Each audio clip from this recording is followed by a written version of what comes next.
Have you ever been serving God and suddenly found the rug pulled out from beneath you, and you found yourself asking, why, Jesus? Why? Joseph probably felt that way.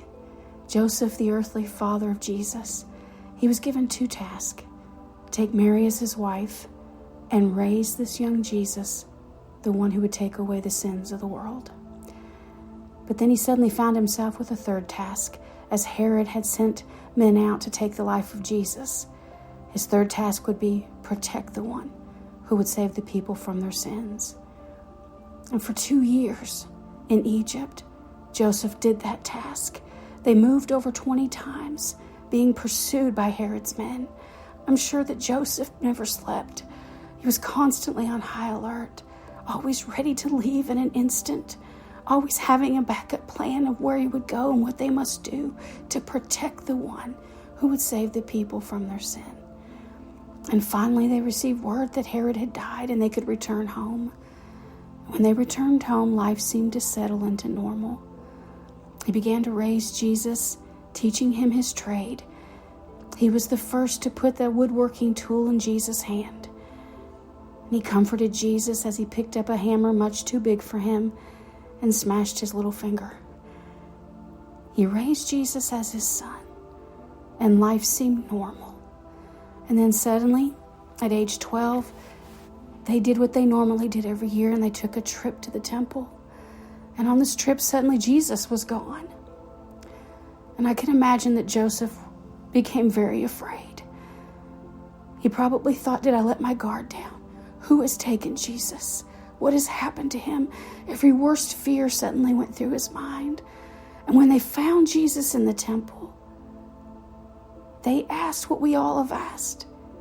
Why? Why have you done this to us, Jesus?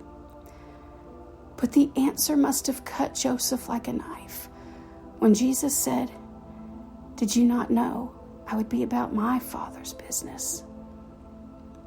And in that moment, Joseph was reminded, you are not my father.